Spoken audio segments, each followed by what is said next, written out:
Sir, my mom can help you. The voice was small, but it didn't tremble.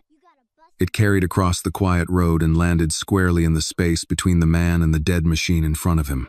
William Carter straightened slowly. For a second, he thought he'd imagined it. Heat had a way of doing that. Bending sound, bending patience. Then he turned and saw her.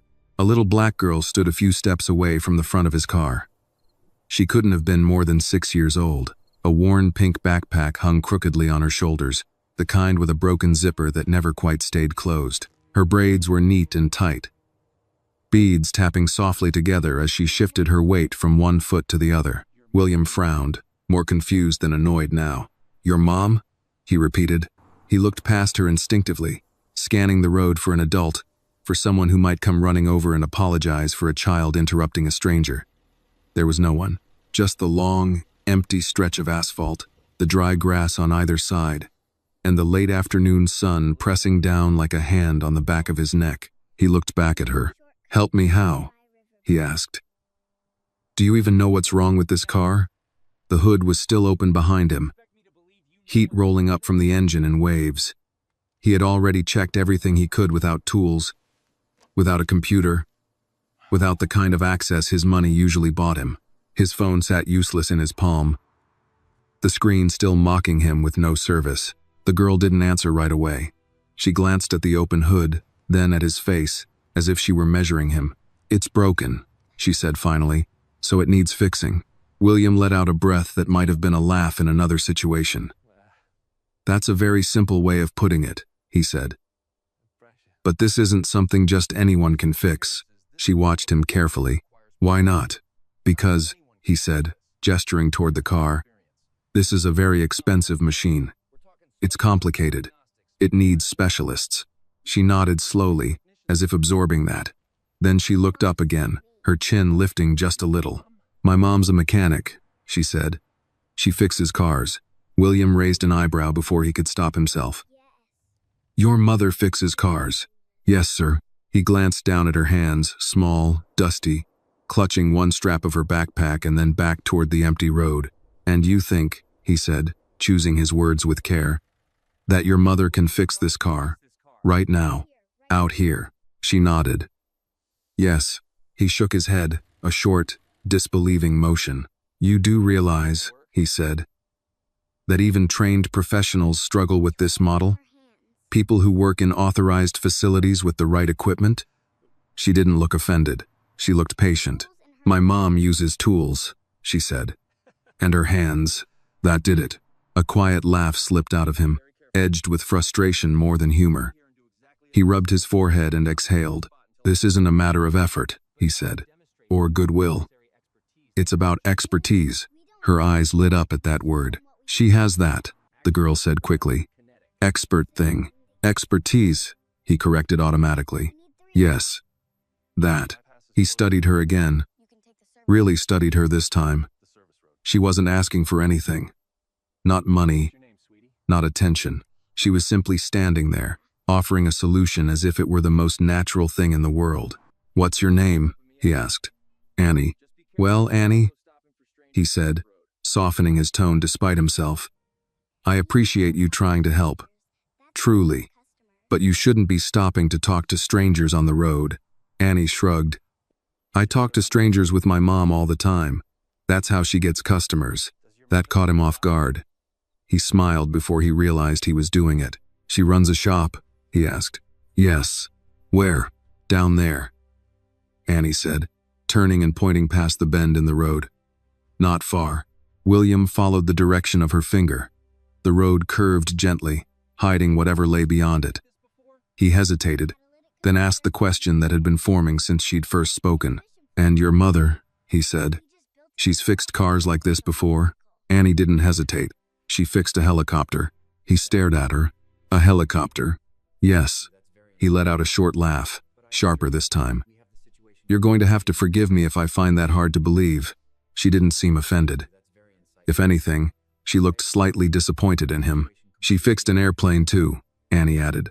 "The small one that sprays the fields." William shook his head slowly. "Of course she did." "She did," Annie insisted. "It wouldn't start." The man was yelling. My mom told him yelling scares machines. Despite himself, William felt the corners of his mouth lift again. The story was absurd. And yet, the way she told it without embellishment, without doubt, made it linger. He glanced at his phone again. Still nothing. How old are you, Annie? He asked. 6. And you walk home from school by yourself? Yes. My mom can see the road from the shop. That gave him pause. He looked at the road again, imagining this child walking it every day, while he had driven through places like this his entire life without seeing them. And if I follow you, he said slowly, you're saying your mother will take a look at my car? Yes, sir. And if she can't fix it? Annie thought about that. Then she'll tell you. Something about that answer settled uneasily in his chest. In his world, people rarely admitted what they couldn't do. They promised, overcharged, delayed. Honesty was expensive. All right, he said at last. Suppose I believe you. Annie smiled, as if she'd known he would. She turned and started walking without another word. After a few steps, she stopped and looked back. Are you coming? William stood there, the sun beating down, his car silent behind him. For the first time in years, he had no assistants to delegate to, no system to lean on. He closed the hood gently, as if acknowledging defeat, and followed the 6-year-old girl down the road. They walked side by side. Annie's steps were quick and light. His were slow, thoughtful. You're very confident in your mom, he said. She works hard, Annie replied. People don't believe her sometimes. He glanced at her. And that doesn't bother you? She shook her head. No. They believe after. The road curved, and a small building came into view. A garage. Old. Faded. The door stood open, and the sound of metal tapping against metal drifted out into the warm air. Annie slowed, pride straightening her posture. That's her shop, she said. William stopped at the edge of the lot and took it in. This was not what help looked like in his world. And yet, standing there, he felt a strange sense of inevitability. My mom can help you, Annie said again. This time, William didn't question it. William Carter stood at the edge of the lot longer than he meant to.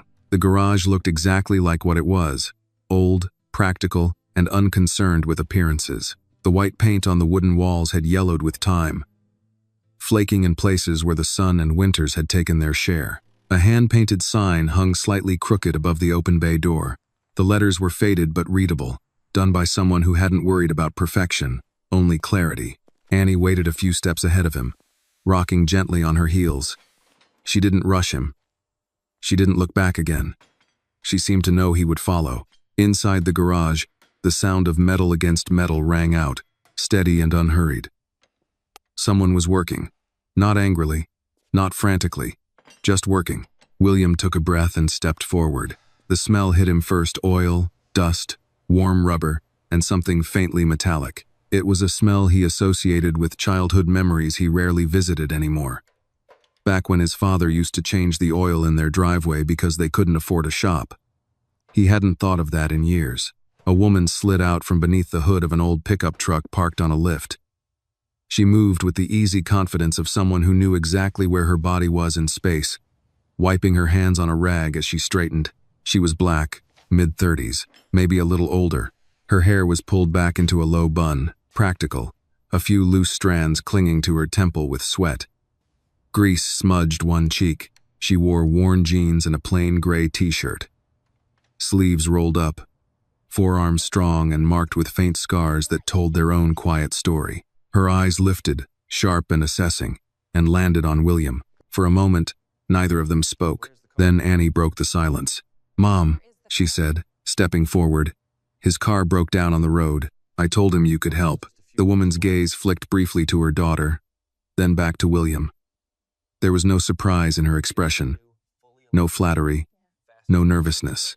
"Where is it?" she asked. Her voice was calm, low, and direct. William hesitated. He hadn't expected that question to come so quickly, without preamble. "Down the road," he said. "About 5 minutes back." She nodded once, as if filing the information away. "What kind of car?" He named the model. If the name impressed her, she didn't show it. She merely raised an eyebrow slightly, then wiped her hands again on the rag. "Did it shut down suddenly?" she asked. "Or did you get warning signs?" He blinked. "The engine temperature spiked. Then I lost power." She nodded again. "Any smoke?" "Yes." "Coolant smell?" "Yes." She turned away without another word, reached for a set of keys hanging from a hook, and grabbed her jacket from the back of a chair. William stared after her, momentarily thrown off balance. "That's it?" he asked. "You're not even going to look at it here?" She turned back, one hand already on the door. "Can't fix a car I haven't seen." Fair enough, he thought. Annie grinned at him, clearly pleased. "See?" William followed them back outside, his eyes taking in details he usually ignored. The cracked concrete, the mismatched tools, the quiet pride in how everything was arranged. Nothing fancy, nothing wasted. They climbed into an old pickup truck that had seen better decades. William hesitated before opening the passenger door, instinctively scanning the seat before sitting. Annie hopped into the back, settling cross-legged with her backpack in her lap. "You don't mind?" the woman asked, nodding toward the passenger seat. "No," he said. "Of course not." As she started the engine, William glanced at her hands on the steering wheel. They were steady, capable, hands that had solved problems long before he'd ever arrived here. "I'm Ruth," she said, as they pulled back onto the road. "William," he replied. She didn't ask his last name. The truck rattled slightly as they drove, the road uneven beneath the tires. Annie hummed softly in the back, a tune without words. "So," Ruth said, eyes on the road, "what were you doing out here?" He considered lying. It was a habit, offering vague answers that revealed nothing. "Driving," he said instead. That earned a small, almost invisible smile. When they reached his car, Ruth parked without ceremony and stepped out. She walked straight to the open hood, peering inside as if greeting an old acquaintance. William watched her movements closely now. There was no hesitation, no uncertainty. She leaned in, listening, touching, checking, her expression focused but calm.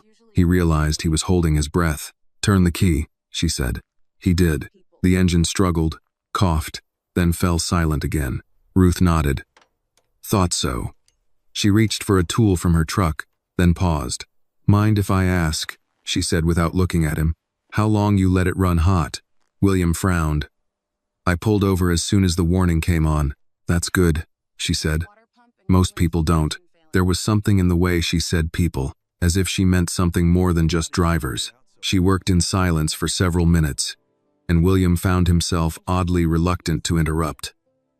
Annie leaned against the truck, watching her mother with open admiration. Finally, Ruth straightened. "Water pump," she said. "Cooling system's not circulating right. Probably been failing for a while." William stared at her. "You figured that out already?" She shrugged. "Engines talk. You just have to listen." He didn't know what to say to that. "Can you fix it?" he asked. "Yes," she said. "But not today. I'll need a part. 2, maybe." "How long?" "A few days." A familiar tension tightened in his chest. A few days meant missed meetings, delayed decisions, inconvenience. "And if I don't have a few days?" he asked. Ruth met his gaze for the first time since she'd started working. Her eyes were steady, unreadable. "Then you'll have to find another solution," she said. "This one won't change just because you want it to." The honesty of it struck him harder than any sales pitch ever had. He nodded slowly. "All right." Ruth wiped her hands again and stepped back. "You can leave the car at my shop. It'll be safe." William glanced down the empty road, then back at the garage in the distance. "I suppose I don't have much choice," he said. Annie beamed. "Mom fixes broken things," she said proudly. "I told you." William looked at the child, then at her mother, and felt something unfamiliar settle in his chest, not relief exactly, but the quiet discomfort of having his assumptions challenged. "Thank you," he said, and realized he meant more than the words alone. Ruth nodded once, already turning back toward her truck. "Let's get you off the road," she said. "It's not safe to stand still out here for too long." As they drove back toward the garage, William stared out the window, aware that something had begun the moment he chose to follow a 6-year-old girl down an empty road. Not the fixing of a car, but the unsettling sense that, for the first time in a long while, he was no longer in control. If this moment stirred something in you, tell us where you're listening or watching from in the comments. Share your thoughts, give this story a like, and subscribe to the channel because sometimes the stories that slow us down are the ones we need most. The garage felt smaller once William Carter returned with the old pickup rattling to a stop beside it. Ruth parked with the same economy of motion she brought to everything else, killed the engine, and climbed out. Annie jumped down from the back, landing lightly on her feet, already heading toward the open bay door, as if the place belonged to her, which, in every way that mattered, it did. William stepped out more slowly. The air inside the garage was cooler than the road, shaded and heavy with the familiar scent of oil and metal. Somewhere deeper inside, a radio played softly, an old country song he half recognized from a life he hadn't lived in a long time. Ruth went straight to a workbench and set her tools down, methodical, precise. She didn't look at him. "You can leave the car keys on the counter," she said. "I'll push it in after it cools down." He hesitated, the keys warm in his palm. "You're sure it'll be safe here?" he asked. That made her pause. She turned and looked at him fully now. Not defensive, not offended, just curious. "You think someone's going to steal it?" she asked. He opened his mouth, then closed it. In Chicago, the answer would have been automatic. In boardrooms and parking garages, security was never a question. It was a necessity. "I don't know this town," he said finally. Ruth nodded once. "That's fair." She gestured around them. "Most folks here don't steal what they don't need, and nobody needs that car." Annie snorted softly from the corner, where she'd dropped her backpack. William found himself smiling despite the tension curling in his chest. He set the keys down. "Thank you," he said again. Ruth inclined her head slightly, acknowledgement without ceremony.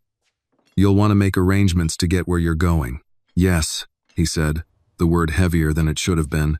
He stepped aside, pulled his phone from his pocket, and tried again. Still no signal. He turned in a slow circle, lifting the phone as if the air inside the garage might be more cooperative. Nothing.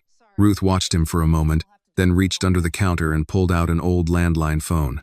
"You can use this," she said. "Long distance still works." The phone looked ancient in his hand, the plastic yellowed with age, the cord coiled and stiff. He couldn't remember the last time he'd used something like it. He dialed by memory. 1 ring, 2. "Sam," he said when the call connected. "I'm going to be delayed." He kept his voice even, controlled, but his eyes drifted to Annie, who was now kneeling on the floor lining up toy cars near the wall, entirely unconcerned with the disruption she'd caused. "No," he continued into the receiver. "Don't send anyone." "Not yet." He listened, jaw tightening, then added, "I'll explain later." He hung up and stood there for a moment, the quiet of the garage settling around him. "So," Ruth said, wiping her hands again, "you planning to camp out here? Or you got somewhere to be?" The question was practical, not unkind. "I'll need a place to stay," he said, "just for a few days." Ruth considered that, her expression unreadable. Annie looked up, hopeful. "We've got a room," Annie said quickly. "Behind the shop." Ruth shot her a look. "Annie." "What?" Annie said. "It's clean." William raised his hand slightly. "I don't want to impose." Ruth studied him in silence. He could feel it, the evaluation happening behind her eyes. She was deciding whether he was trouble, whether he brought the kind of complications she couldn't afford. Finally, she spoke. "It's not fancy," she said. "And it's not a hotel." "That's fine," he replied. "I don't need fancy." That was true, though it felt strange saying it out loud. Ruth nodded. "You can stay until the car's done. We'll talk payment later." "Of course," he said. She turned back to her work, conversation apparently concluded. Annie scrambled to her feet and tugged gently at his sleeve. "I'll show you." He followed her through a narrow door at the back of the garage into a small room that smelled faintly of soap and dust. A single bed, neatly made. A small table by the window. Nothing unnecessary. "It's quiet," Annie said proudly. "You can hear the crickets at night." "I'm sure I can," William said. He set his bag down, feeling oddly unmoored. In his world, rooms were chosen for him, prepared ahead of time, stocked with things he hadn't asked for. This one had nothing he didn't need. When he stepped back into the garage, Ruth was already back under the hood of the pickup, tools clinking softly. Annie had returned to her toy cars. William stood there, unsure of what to do with his hands, his time, his thoughts. "You don't have to just stand," Ruth said, not looking up. "Chair's over there if you want to sit." He took it, settling onto a wooden chair in the corner, watching her work. She moved with certainty, each motion economical, practiced. He realized he was used to watching people perform for him, exaggerating their competence, selling it. Ruth did none of that. She worked as if he weren't there at all. An elderly woman appeared at the door a short while later, leaning on a cane. "Mornin', Ruth," she said. "Mornin', Mrs. Jenkins," Ruth replied, sliding out from under the hood. "Your car's ready." The woman smiled, relief softening her lined face. "I knew you'd figure it out." When the woman reached for her purse, Ruth shook her head. "You brought me those preserves last time. We're square," the woman protested, but Ruth didn't budge. William watched the exchange, something tightening in his chest. In his world, nothing was square. Everything was tallied, monetized, leveraged. Mrs. Jenkins waved at Annie on her way out, then drove off, leaving behind silence and the faint smell of exhaust. "You didn't charge her," William said. Ruth shrugged. "She's on a fixed income." "And the jam was good." He nodded slowly. "You do that often? Help people?" Ruth asked. "Yes." She looked at him then, really looked at him, and something in her gaze sharpened. "People around here don't have a lot of choices," she said. "I fix what I can." William leaned back in the chair, the wood creaking under his weight. "And if fixing it costs you?" he asked. Ruth returned to her work. "Then it costs me." The answer stayed with him longer than it should have. That evening, as the light outside shifted from gold to gray, Annie packed up her toys and went inside the house beside the garage. Ruth closed up the bay door and wiped down her tools. William stood by the open doorway, watching the sky darken, thinking about the meetings he wasn't attending, the calls he wasn't taking. For the first time in years, no one needed him to decide anything. The thought should have unsettled him. Instead, it felt like a strange kind of relief. Night settled over the garage gently, without ceremony. William Carter lay awake on the narrow bed in the small room behind the shop, staring at the low ceiling as if it might offer answers. The mattress was firm, old but clean, and the thin pillow smelled faintly of laundry soap and sun-dried cotton. Outside the open window, crickets sang in a steady rhythm, their sound uninterrupted by sirens or traffic, or the distant hum of a city that never slept. He wasn't used to this kind of quiet. In Chicago, silence was expensive. It was something people paid for: soundproof walls, top-floor penthouses, gated neighborhoods. Even then, it was never complete. There was always a reminder that the world was moving, demanding attention. Here, the quiet asked nothing of him. He shifted onto his side and checked his phone again out of habit. Still no service. No emails. No messages piling up. For the first time in years, the device in his hand was nothing more than a piece of metal and glass. William set it down on the small table beside the bed and closed his eyes. Sleep came slowly, but when it did, it was deep and dreamless. He woke to the sound of a knock, not the sharp, insistent knock he associated with hotel doors or urgent news. This one was light, hesitant, followed by a familiar voice. "Mr. Alf." "William?" He opened his eyes, disoriented for a moment, then remembered where he was. "Yes?" he said, sitting up. The door creaked open, and Annie peeked inside, her braids slightly messy, her face bright with morning energy. "Mom says breakfast is ready," she said. "If you're hungry." He glanced at the window. Sunlight streamed through, painting pale gold stripes across the wooden floor. Morning had arrived without asking his permission. "I am," he said, surprised to realize it was true. "Thank you." Annie grinned and disappeared down the hall. William dressed quickly, smoothing his shirt, then stepped outside into the cool morning air. The garage looked different in daylight. Less worn. More honest. The sign above the door caught the sun, its uneven letters casting faint shadows on the wall. Inside the small house beside the shop, the smell of coffee and toast filled the air. Ruth stood at the stove, back turned, wearing the same calm expression she seemed to carry everywhere. Annie sat at the table, swinging her legs beneath the chair. "Morning," Ruth said without turning around. "Good morning," William replied. She set a plate in front of him. Eggs, toast, a slice of bacon. Simple, familiar in a way that tugged at something deep and unguarded. He sat down, unsure of the rules here, then picked up his fork. "Sleep okay?" Ruth asked, pouring coffee into a chipped mug. "Yes," he said honestly. "Better than I expected." She nodded, as if that made sense. Annie watched him eat with open curiosity. "You snore," she said. William choked slightly on his coffee. "I do?" "Yes," she said matter-of-factly, but not loud. Ruth shot her a look. "Annie." "What?" Annie said. He asked if he slept okay. William laughed, a quiet sound that surprised even him. "Good to know," he said. Breakfast passed without hurry. Ruth didn't ask him about his work, didn't pry. She spoke to Annie about school, about a spelling test, about whether she'd remembered her jacket. Ordinary concerns, handled with the kind of care that came from repetition and responsibility. When Annie finished eating, she grabbed her backpack. "Can I go now?" she asked. Ruth checked the clock. "You're early." "I like being early," Annie said. Ruth smiled faintly. "I know." Annie turned to William. "You'll still be here when I get back, right?" He hesitated, then nodded. "Yes, I will." Satisfied, Annie skipped out the door. Ruth began clearing plates. William stood to help, then paused, unsure if that would be welcome. "You don't have to," she said. "I know," he replied. "But I can."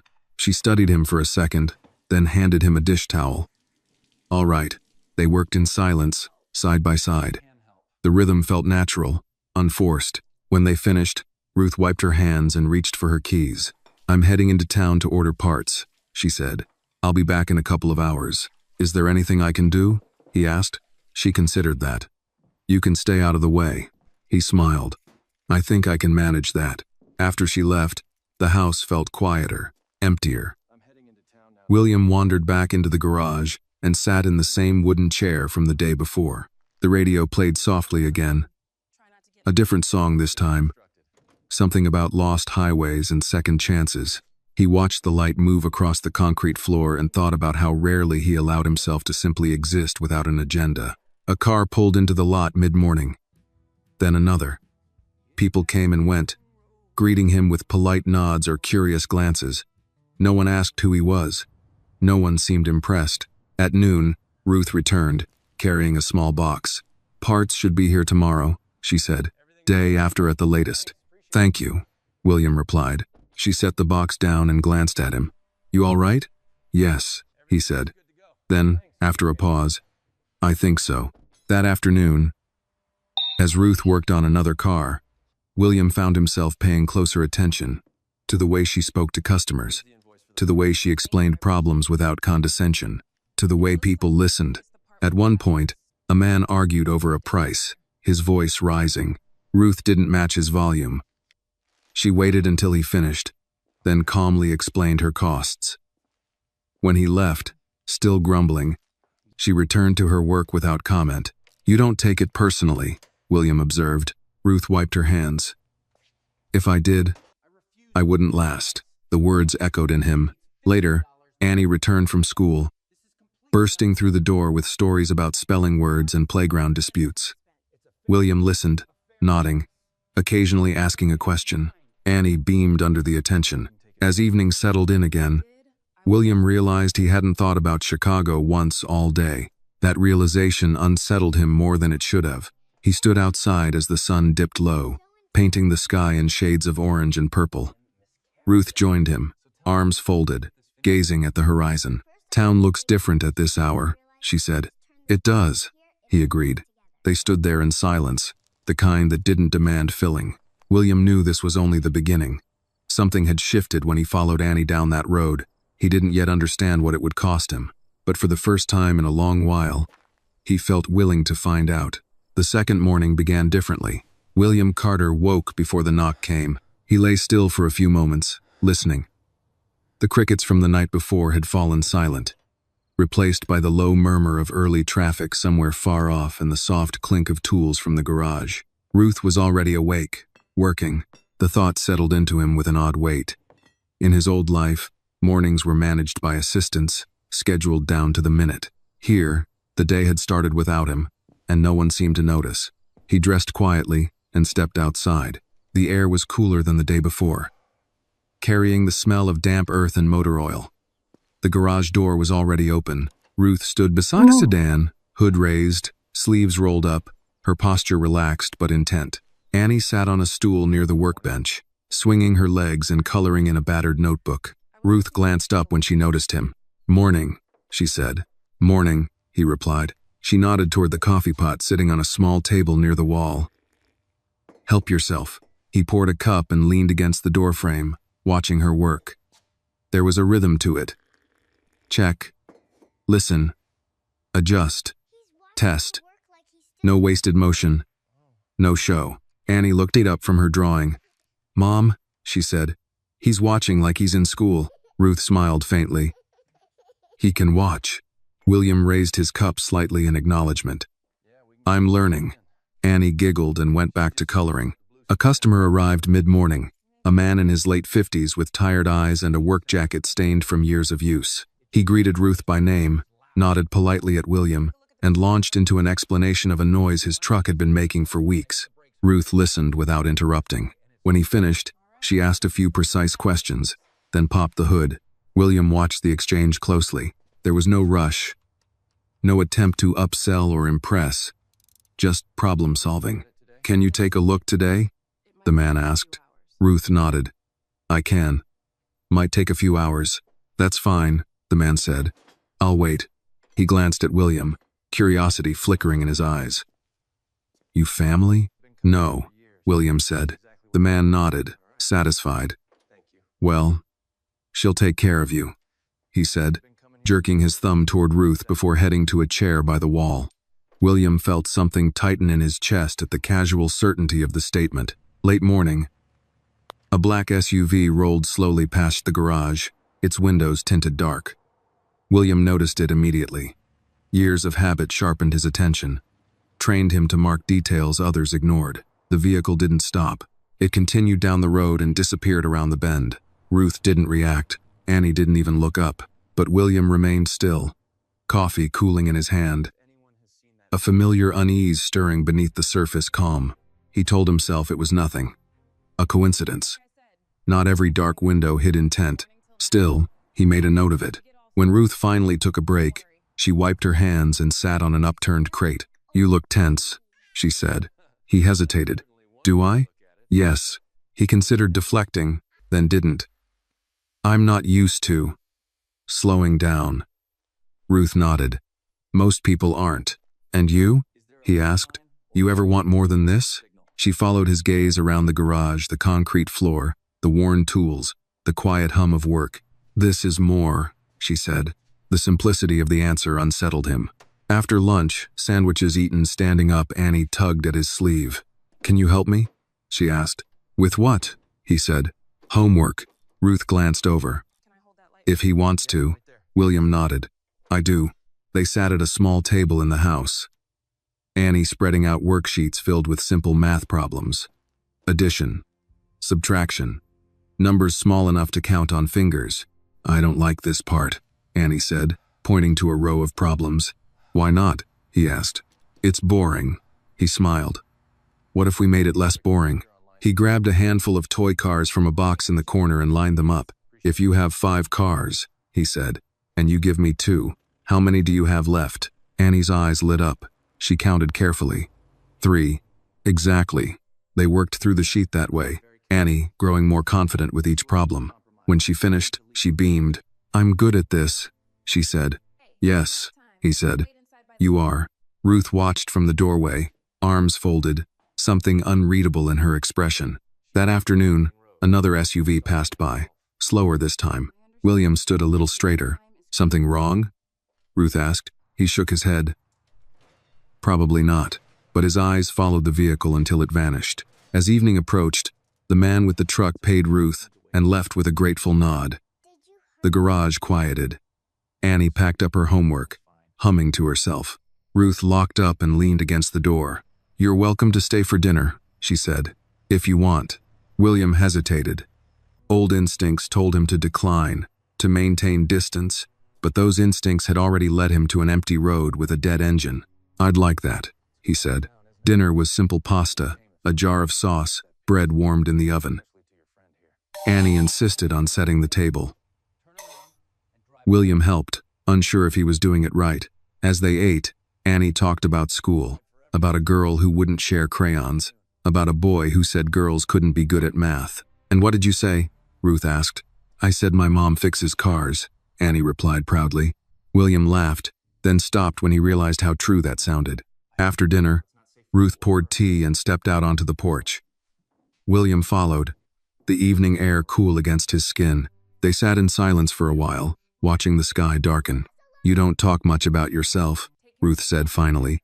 He considered that. "I'm not sure where to start." She nodded.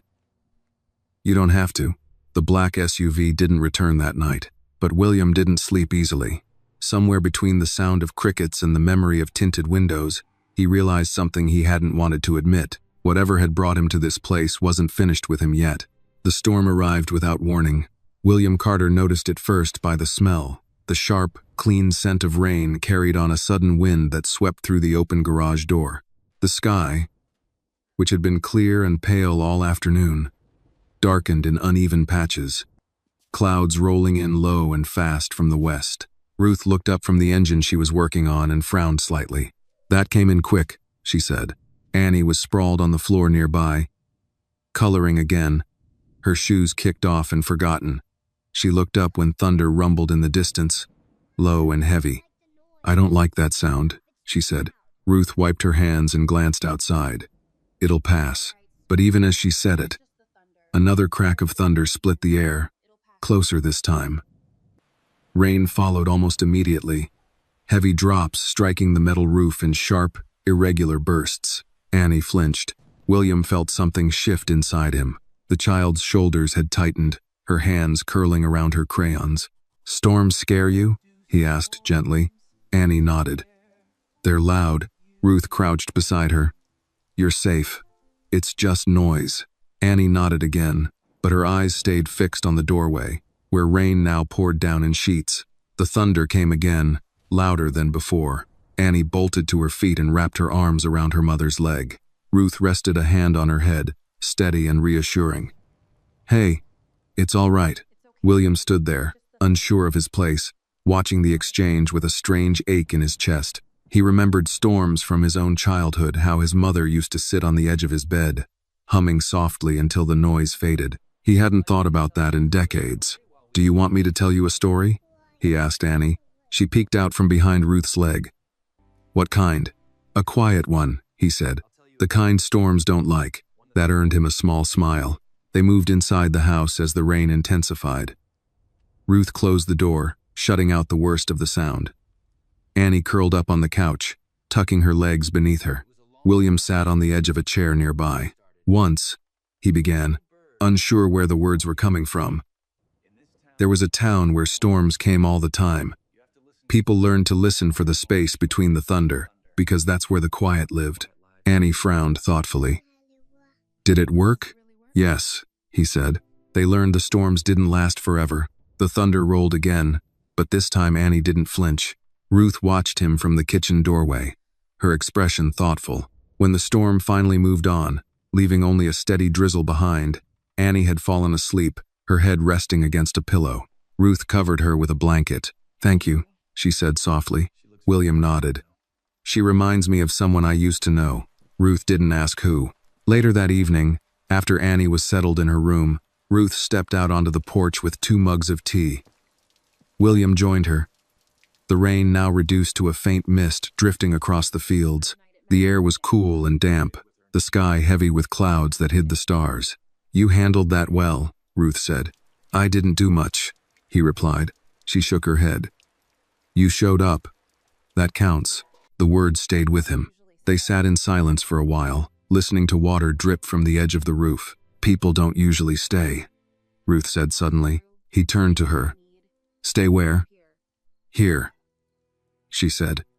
They pass through. They need something. Then they go. He understood more than she knew. I didn't plan on staying, he admitted. She nodded. No one ever does. Another car passed on the road, its headlights briefly illuminating the wet pavement. William watched it go, his muscles tensing out of habit. You ever think about leaving? He asked. Ruth followed his gaze. Sometimes. And then I think about Annie, she said. About this place. And I stay. William took a slow breath. You ever worry about who you let in? Her eyes flicked to him, sharp but not unkind. Yes, she said. All the time. He met her gaze, understanding the unspoken weight behind her words. I won't be trouble, he said quietly. She studied him for a long moment. Trouble doesn't usually announce itself. That night, William lay awake again, listening to the last echoes of thunder far off in the distance. His phone remained silent on the table beside him. No messages, no emergencies. But he knew, with a certainty that sat heavy in his chest, that silence like this never lasted. Whatever he'd left behind hadn't forgotten him, and whatever he was finding here would eventually ask something of him in return. Morning came softer than the storm had. William Carter woke to pale light slipping through the thin curtains. The world outside washed clean by the night's rain. The air felt different, cooler, lighter, carrying the scent of wet grass and earth. For a few seconds, he lay still, disoriented, waiting for the familiar weight of urgency to settle on his chest. It didn't. Instead, he heard the low murmur of Ruth's voice outside, the clink of metal, the creak of the garage door opening. Life had resumed its steady rhythm without consulting him. He dressed and stepped out. The garage door was already halfway up. Ruth stood inside, pushing it the rest of the way with her shoulder. Annie sat on the concrete nearby, tying her shoes, her backpack beside her. Morning, Ruth said, glancing over. Morning, William replied. Annie popped up and waved. It stopped raining. I noticed, he said. Ruth handed Annie her lunch bag. Don't forget this. I won't, Annie said, already halfway toward the door. She paused, turned back, and ran over to William, wrapping her arms around his waist in a quick, fierce hug. I'll see you later, she said. Before he could respond, she was gone, skipping down the road toward the school bus stop. Her braids bouncing with each step, William stood there longer than necessary, watching until she disappeared around the bend. She does that, Ruth said quietly. Gets attached. He nodded, unsure how to respond. Ruth wiped her hands on a rag. Parts should be here this afternoon. That's good, he said. The words felt heavier than they should have.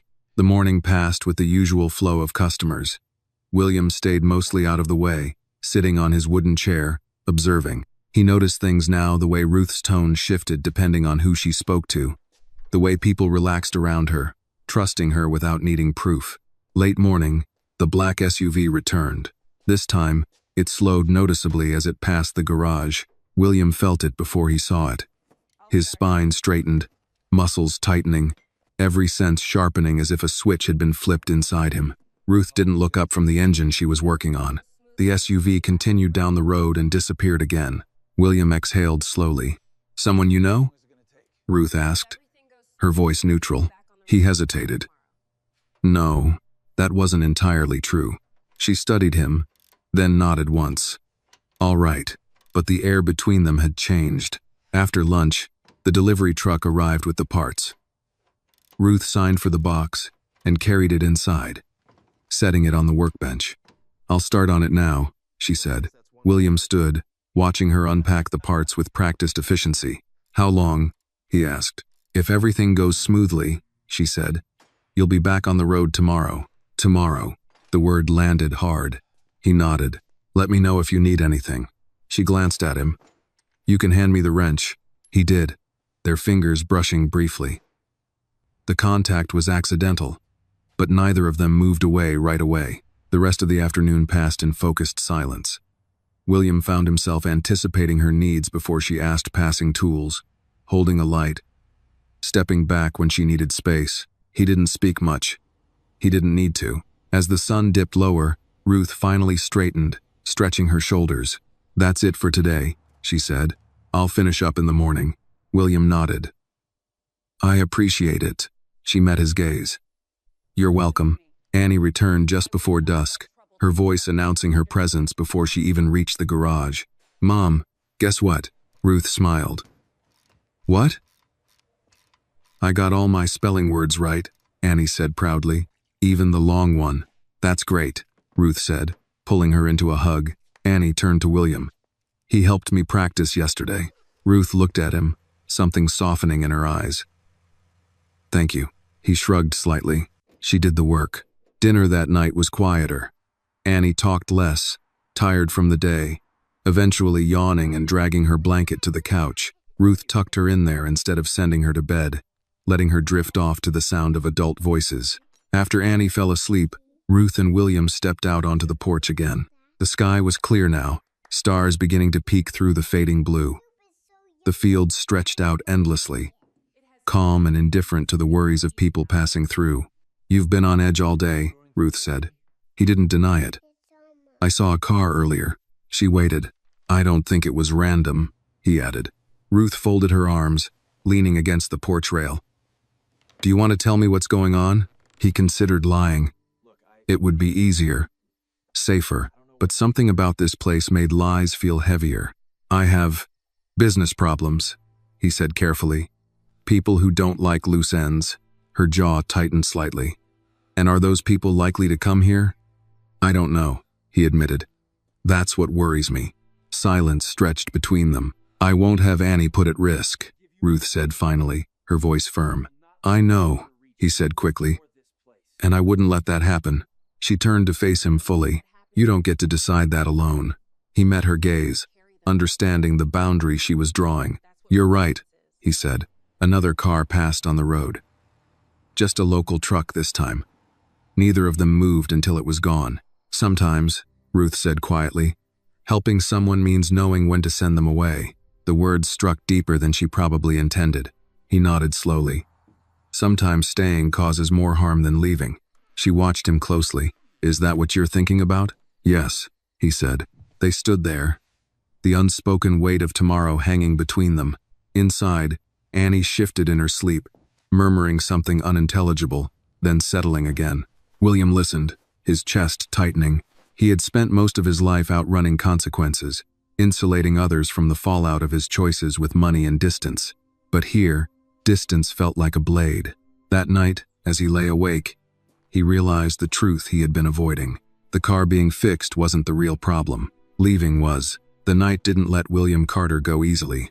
Sleep came in fragments, short, restless stretches broken by the distant memory of headlights cutting through rain, by the echo of Ruth's words on the porch, by the quiet certainty that something he'd buried long ago was awake again.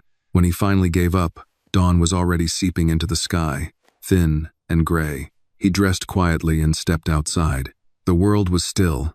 No engines, no voices, just the soft rustle of grass moving in a light breeze. The garage door was closed, the sign above it swaying almost imperceptibly. William walked to the edge of the road and stood there, hands in his pockets, staring down the stretch of asphalt where the black SUV had disappeared more than once. In his mind, he replayed details: timing, speed, the way it slowed. He knew patterns. He had built a life on reading them.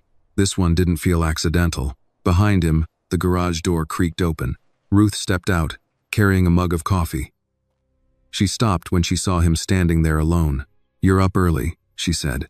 "So are you," he replied. She handed him the mug without comment. He accepted it, the warmth seeping into his hands. They stood side by side, facing the road, neither speaking for a long moment. "I didn't sleep much," she said finally. "Neither did I." She glanced at him. "Because of the car?" He hesitated. "Because of what comes after?" Ruth nodded slowly. "That's usually the harder part."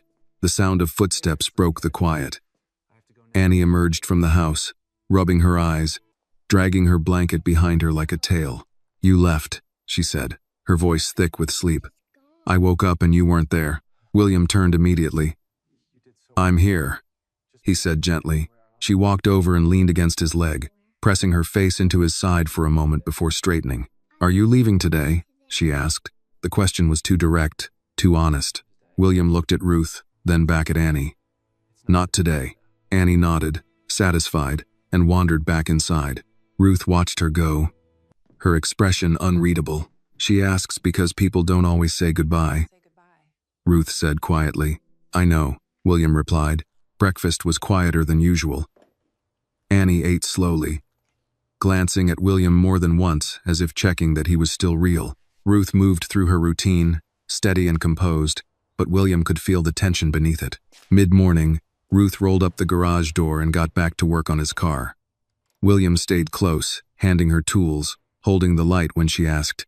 The engine looked different now, less intimidating, more mechanical, as if understanding had stripped it of its mystery. "Should be done by noon," Ruth said. He nodded, his chest tightening again at the certainty in her voice. Just before noon, the black SUV returned. This time, it didn't pass by. It slowed to a crawl and pulled onto the gravel shoulder across the road from the garage. William felt the shift instantly. His body responded before his mind could catch up, muscles tightening, breath steadying. Every instinct honed by years of anticipation. Ruth straightened slowly, wiping her hands on a rag. "What is it?" she asked.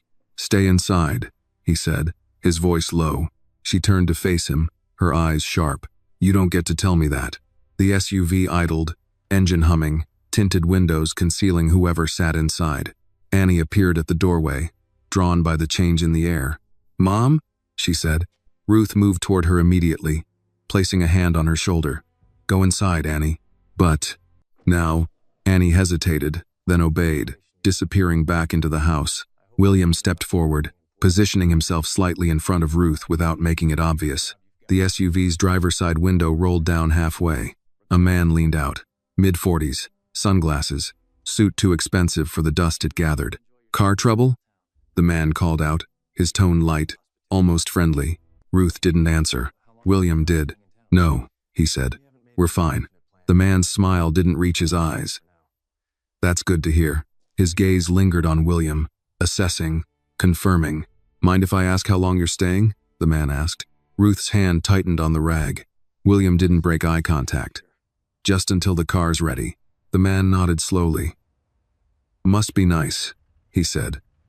"Finding help out here." Something cold slid down William's spine. "I think that's all," William said. The man studied him for another beat, then smiled again. Maybe not." The window rolled back up. The SUV pulled away, tires crunching softly against gravel before it rejoined the road and disappeared. Silence rushed back in, heavier than before. Ruth exhaled slowly. "You want to tell me now?" William turned to her.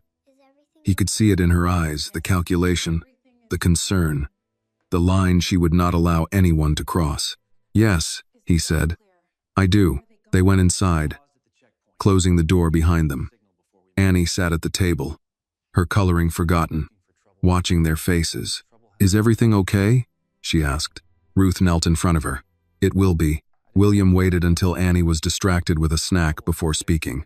"I didn't come here looking for trouble," he said quietly. "But trouble has a way of finding me." Ruth folded her arms. "You're going to be more specific," he nodded. "There are people who think I owe them something. They don't like unanswered questions." "And that man?" she asked. "Was asking questions," he said. Her jaw tightened. "About us?" "About me," he corrected. "But that line gets blurry." Ruth was quiet for a long moment. "You said you wouldn't put Annie at risk," she said. "I meant it," he replied. "And that's why I may need to leave sooner than planned." The words hung between them, heavy and unavoidable. Ruth looked past him, toward the doorway where Annie sat humming softly to herself. "Leaving doesn't always make danger disappear," she said. "Sometimes it just moves it." He nodded. "I know." Outside, the sound of a delivery truck approached ordinary, harmless, but nothing felt ordinary anymore. William understood now. The road had brought him here for a reason. Not to hide, not to rest, but to choose. The rest of the day moved forward, but nothing felt settled. William Carter stayed close to the garage, aware of every sound, every vehicle that passed on the road. The ordinary noises of the town, engines starting, doors closing, distant laughter now carried a second meaning, as if any of them could become something else without warning. Ruth finished tightening the last bolt just after noon. She stepped back, wiped her hands, and closed the hood of William's car with a firm, final motion. "That's it," she said. "It's running clean now." William nodded, though he didn't move toward the vehicle. The car sat there, polished and silent, ready to carry him back to the world he'd tried to put on pause. Inside the house, Annie was drawing at the table, humming softly. She glanced up when she heard the hood close. "Is it fixed?" she asked. "Yes," Ruth replied. Annie smiled, then frowned. "That means he can go." The words landed with the blunt honesty only a child could manage. William felt a tightness in his throat. He crouched down to Annie's level. "It means the car works again," he said carefully. "That's all." Annie studied his face. "Are you still going to leave?" He didn't answer right away. He looked at Ruth instead. Ruth crossed her arms, leaning against the counter, watching him with steady eyes. She wasn't angry. She wasn't pleading. She was waiting. "I don't know yet," William said finally. Annie nodded slowly, as if accepting a complicated truth. She returned to her drawing, but the humming didn't come back. Ruth stepped outside, and William followed. The sky was clear, bright in a way that felt almost unfair given the tension pressing down on them. "You could leave now," Ruth said quietly, "before anyone else comes back." "I could," he agreed. And that might be the safest thing for you and Annie," he said. She turned to face him fully. "Safe doesn't always mean right." He met her gaze. "Sometimes it does." Silence stretched between them, thick and unresolved. "You said those people are looking for answers," Ruth said. "What happens if you leave without giving them any?" "They'll keep looking," he said. "But they won't look here if I make it clear this place doesn't matter." Ruth's eyes hardened. "This place does matter." "I know," he said. "That's the problem." A pickup truck drove past slowly, the driver lifting a hand in greeting. Ruth waved back. The normalcy of the gesture struck William sharply. "Those men," Ruth said. "They don't understand places like this." "No," he agreed. "They only understand leverage." "And Annie?" she asked. The question hit harder than the rest. "She's not leverage," he said firmly. Ruth searched his face. "You're sure?" He didn't hesitate. "Yes." That answer seemed to settle something in her. "I won't ask you to stay," Ruth said. "And I won't ask you to go. But I need to know one thing." "What's that?" "If you walk away," she said, "will they come back anyway?" William took a long breath. "There's a chance." Ruth closed her eyes briefly, then opened them again. "Then staying or leaving doesn't change the risk," she said. "It only changes how honest we are about it." He nodded slowly. "That's true." Inside, Annie's voice drifted out, singing softly to herself. William looked toward the sound, his chest tightening. "I don't want her to think people always disappear," he said. Ruth's voice softened. "Neither do I." Late afternoon slipped toward evening. The sun dropped lower, shadows stretching across the yard. William checked his phone again. Still no service, but his mind was already made up.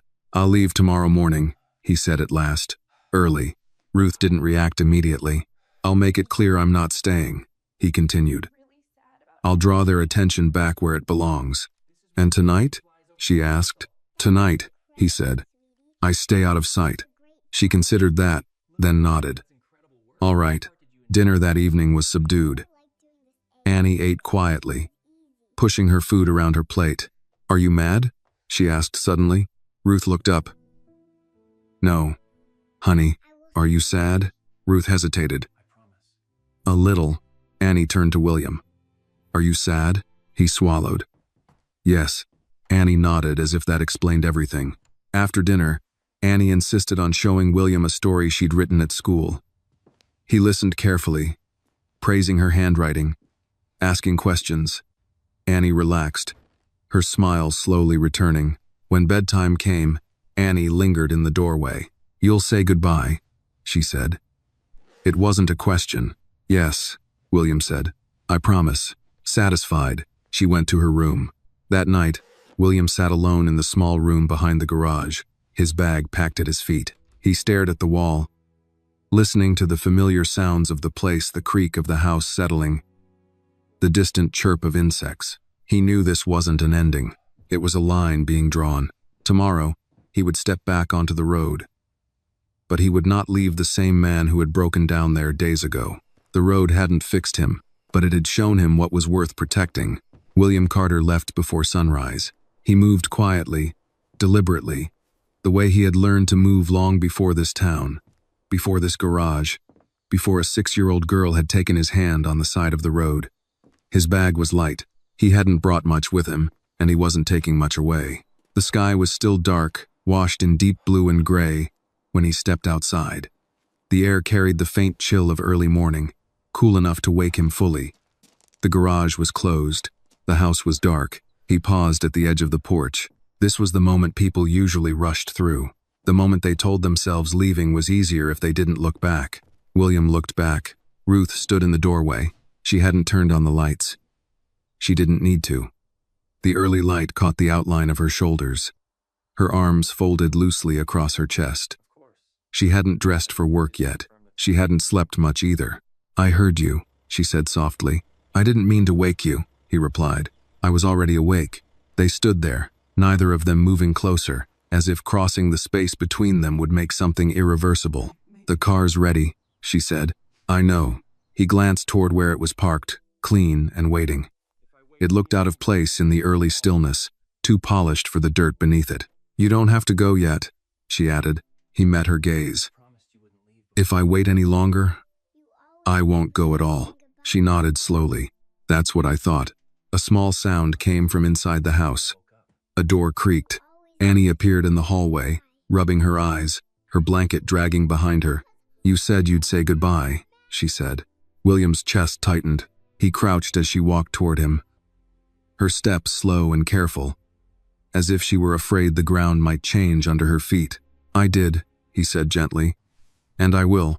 She stopped in front of him and studied his face. You're leaving because of the bad men, she said. He didn't correct her. Partly. And you'll come back, she said. Again, not a question. Ruth stiffened slightly.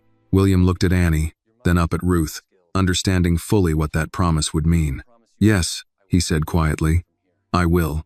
Annie nodded, satisfied, and wrapped her arms around his neck. He held her carefully, feeling how small she was, how easily a child trusted when given even a reason to hope. You have to be careful, Annie whispered. My mom says good people get hurt when they aren't. William closed his eyes for a moment. Your mom is very wise. Annie pulled back and smiled. She fixes broken things. Yes, he said. She does. He stood and turned to Ruth. I'll handle it, he said. All of it. Her eyes searched his face. And if handling it means you don't come back? Then, he said, choosing each word with care, it means I didn't deserve to. She inhaled sharply, then steadied herself. You don't get to decide that alone, she said. He nodded. I know. They stood there, the unspoken weight of unfinished things pressing down between them. Be careful, she said at last. I will. He opened the car door, then paused. Ruth, he said. Yes, thank you, he said. For trusting me when you didn't have to. She held his gaze. Just don't make me regret it. He nodded once, then got into the car. The engine started smoothly, purring to life. William pulled onto the road and drove away, the garage shrinking in his rearview mirror until it disappeared around the bend. Inside the house, Annie watched until the sound was gone. He'll come back, she said. Ruth didn't answer right away. William didn't stop until he was miles away. When his phone finally picked up a signal, it buzzed immediately, missed calls, messages stacked on top of one another. He ignored them until he reached a turnout overlooking the valley. He pulled over and shut off the engine. Only then did he check the messages. One stood out. We know you left. That was smart. William stared at the screen, his jaw tightening. He typed a reply slowly, deliberately. This ends now. He sent it and put the phone away. The drive back to the city felt longer than it ever had before. Every mile pulled him farther from something fragile and rare. But with each mile, his resolve hardened. By the time he reached Chicago, the man who stepped out of the car was not the same one who had broken down on a quiet road days earlier. Meetings followed. Conversations he hadn't wanted to have. Decisions he could no longer postpone.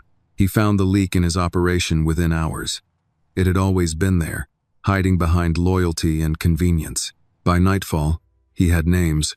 By morning, he had a plan. And through it all, one thought stayed with him, clear and unyielding. This was not about power anymore.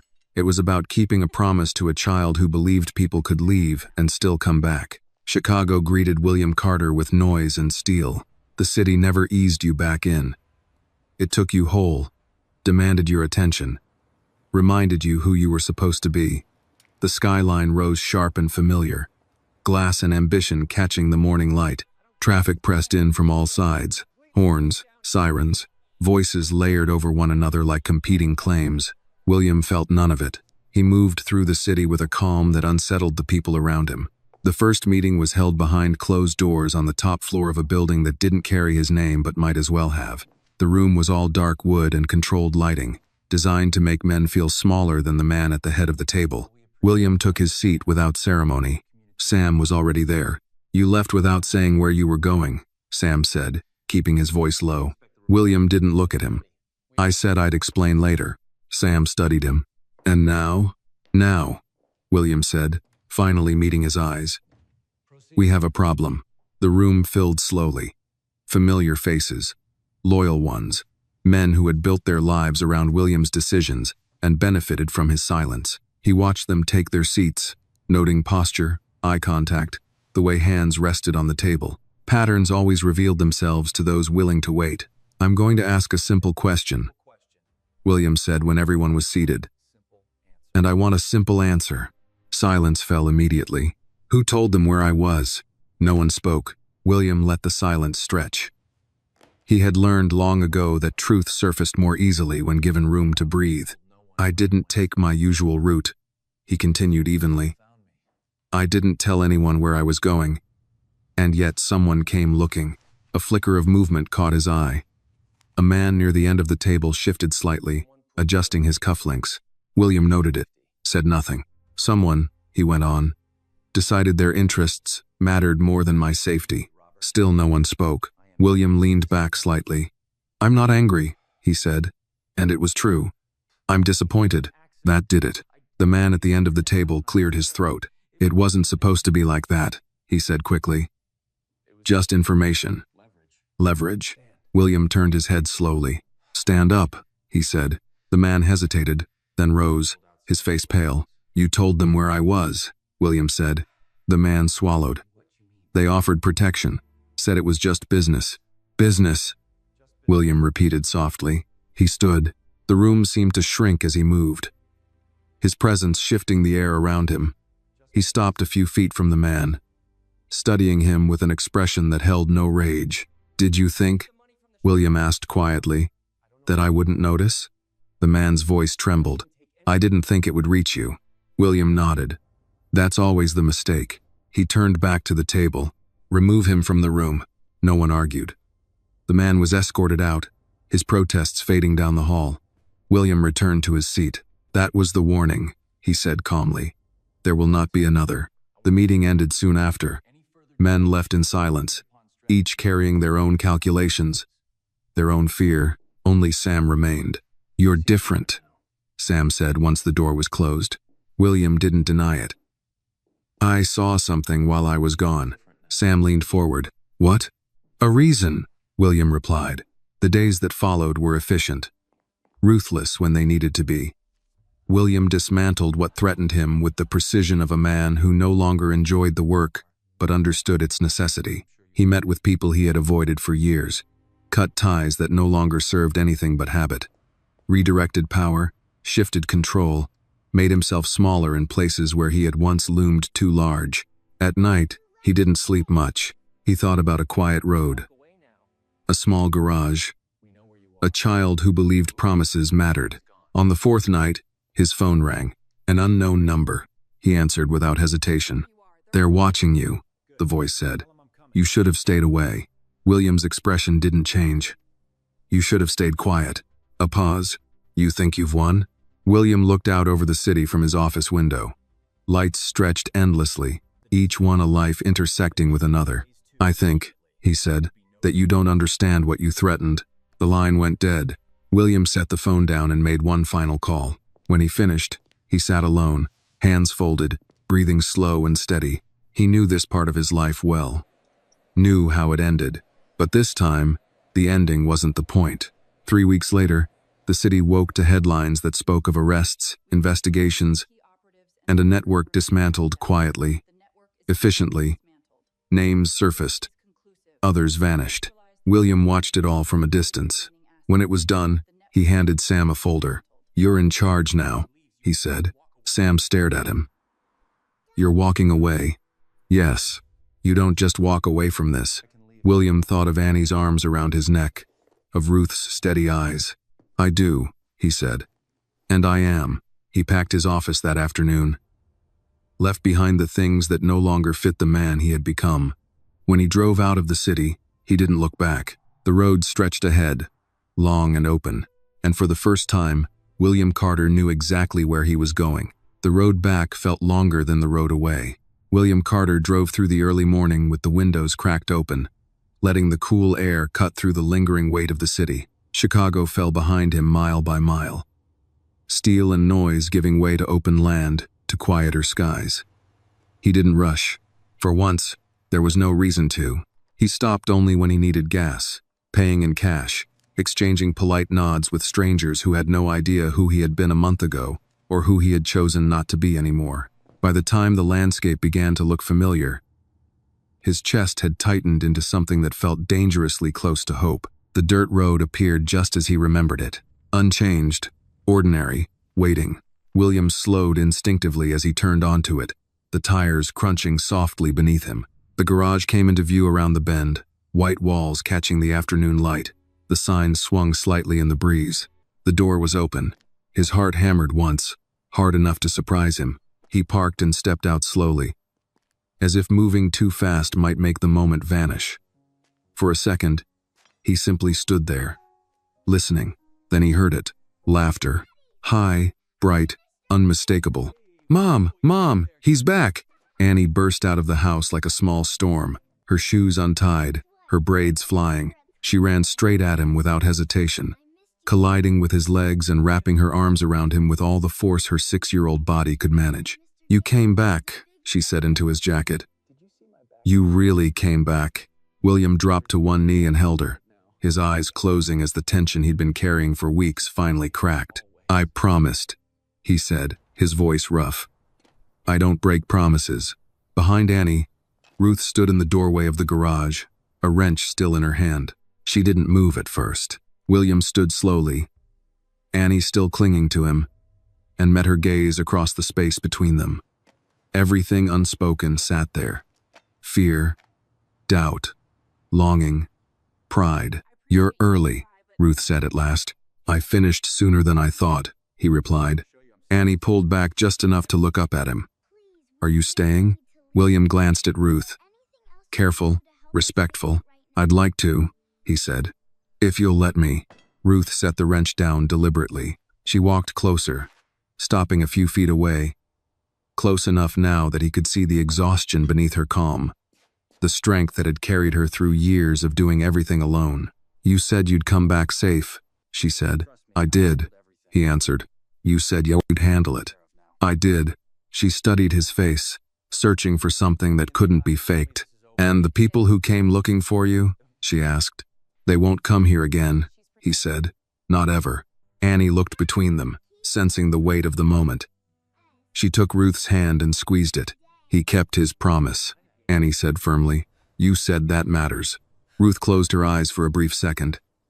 When she opened them again, something in her had shifted, not fear giving way to relief, but caution allowing space for trust. You don't get to disappear again, she said. I won't, William replied. Not without saying goodbye. That earned the smallest smile. That night, the garage was quiet, the town settling into its usual rhythm. Dinner was simple. but warmer than any meal William had eaten in years. Annie talked endlessly, recounting everything he had missed, as if afraid silence might take him away again. After Annie went to bed, Ruth and William sat on the porch beneath a sky heavy with stars. "So what happens now?" Ruth asked. William leaned back, looking up. "Now I learn how to be useful in a place where money doesn't solve everything." She raised an eyebrow. "That could take a while." "I have time," he said. They sat in comfortable silence, the kind built on shared understanding rather than shared history. Inside, Annie murmured softly in her sleep. William listened, a quiet smile forming as the truth settled fully into place. The road had brought him here broken, but it hadn't fixed him. It had shown him where he belonged. Morning returned to the garage the way it always had, quietly, without ceremony. William Carter woke to the sound of birds instead of alarms, to sunlight instead of screens. For a moment, he didn't remember where he was. Then the smell of coffee drifted in through the open window, and a familiar laugh Annie's cut through the stillness. He sat up slowly.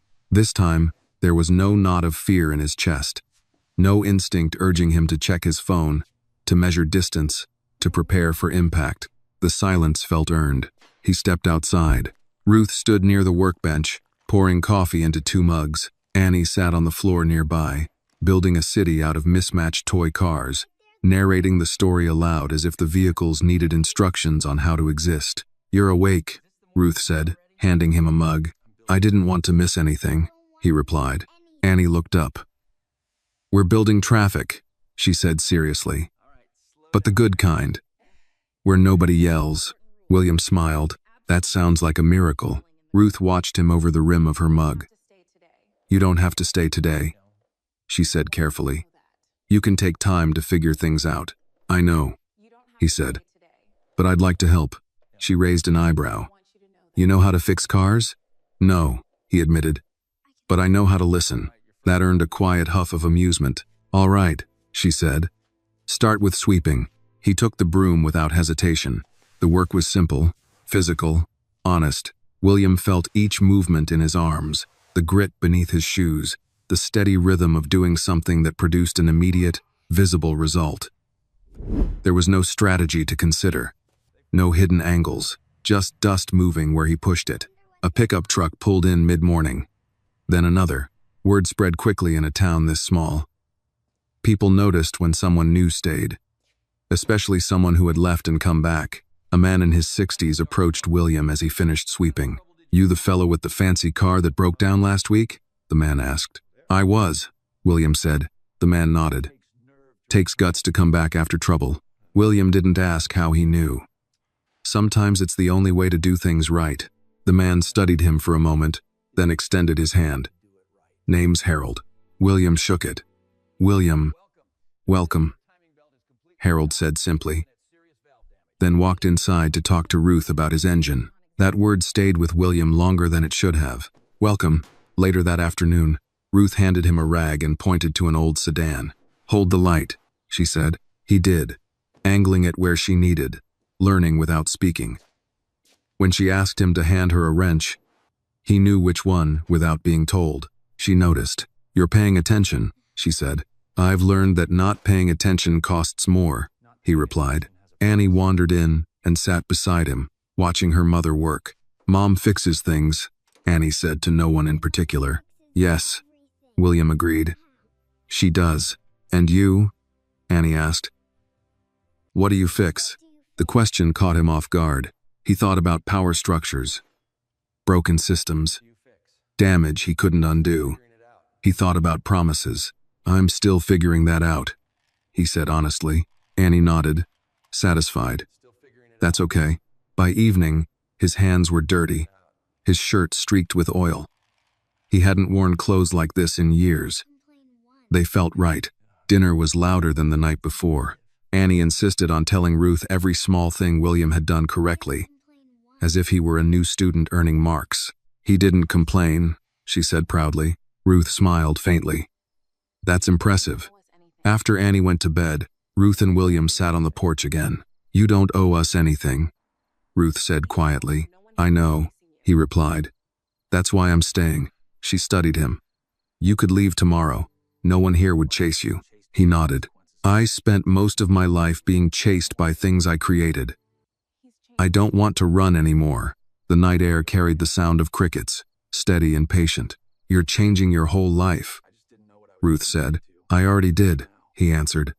I just didn't know what I was changing it into until now. She didn't argue. Inside, Annie shifted in her sleep, murmuring softly. Ruth glanced toward the sound, instinctive. William followed her gaze. For what it's worth, he said. She was right. Ruth looked back at him. About what? About you, he said. You fix more than engines. Ruth exhaled slowly, emotion flickering across her face before she steadied it again. People break in quiet ways, she said. Someone has to notice. They sat there until the stars brightened and the day finally let go of them. William knew the road would ask things of him again someday. Life always did, but for now, he was exactly where he needed to be, learning how to stay. Trouble never announced itself loudly in a town like this. It arrived the way dust did, slow, almost polite. Easy to miss if you weren't paying attention. William noticed it first in the way conversations stopped when he walked into the diner. Not hostile, not welcoming either, just cautious. The kind of pause that came from people deciding which version of a story they believed. Ruth noticed it in the way a customer lingered too long before paying, eyes flicking between William's oil-stained hands and the expensive watch he still hadn't learned to leave at home. Annie noticed it because Annie noticed everything. They're whispering, she said one afternoon, sitting on the steps with her school bag at her feet. William crouched beside her. Who is? Grown-ups, she said. They whisper when they don't want kids to hear. But kids always hear. Ruth glanced up sharply from the engine she was working on. What are they whispering about? Annie shrugged. About him. William didn't flinch. That's all right, he said gently. People are allowed to wonder. Annie frowned. But you're nice. Ruth wiped her hands on a rag, jaw tightening. Nice doesn't always make people comfortable. That evening, the first real crack appeared. A police cruiser pulled into the lot just as Ruth was locking up. The lights weren't on. The engine stayed running. The officer who stepped out was polite. Middle-aged, careful eyes. Evening, he said. Ma'am. Sir. Officer. Ruth replied evenly. I've had a few questions come across my desk, he said, glancing briefly at William. Nothing formal. Just wanted to clear the air. William nodded. Ask. The officer hesitated. We've had reports, concerns, about unfamiliar people passing through. Someone matching your description. Ruth crossed her arms. He lives here. The officer raised a hand. I'm not saying he doesn't, just that folks get nervous when things change. William met the man's gaze. I understand. The officer studied him for a long moment. You have identification? William reached into his pocket and handed it over. The officer read it, eyebrows lifting almost imperceptibly, then handed it back. You've lived a few places, he said. Yes, William replied.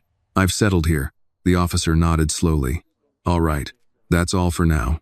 He tipped his hat to Ruth and drove off. The silence he left behind was heavier than the questions. That won't be the last time, Ruth said quietly. No, William agreed. It won't. Later that night, after Annie was asleep, Ruth sat at the kitchen table staring at nothing. This town doesn't forgive secrets easily, she said. I'm not asking it to, William replied. Only asking for time. She looked at him. Time for what? For people to see me doing the same thing every day, he said. Showing up. Not leaving. Ruth exhaled. Some wounds don't heal just because you stay. I know, he said softly. I have a few of my own. The next morning, the test came. A man named Curtis walked into the garage. He didn't need a repair. Everyone knew that. He stood with his hands in his pockets, eyes sharp, voice just loud enough to carry. So, Curtis said, this is the man we're trusting around our kids now? Ruth straightened. If you have business, say it. Otherwise, leave. Curtis ignored her. Funny how a rich white man shows up out of nowhere and suddenly we're all supposed to pretend it's normal. William stepped forward, calm. You don't have to pretend anything. Curtis laughed without humor. You think we don't know how this goes? Men like you don't come to places like this without a reason. Ruth opened her mouth. but William lifted a hand. "You're right," William said. "I didn't come here by accident." Curtis's eyes narrowed. "Then, why are you here?" William didn't raise his voice. "Because I broke down on a road I thought I controlled. Because a little girl believed her mother could help me. Because I realized power doesn't mean much when no one trusts you." The garage was quiet. Curtis scoffed.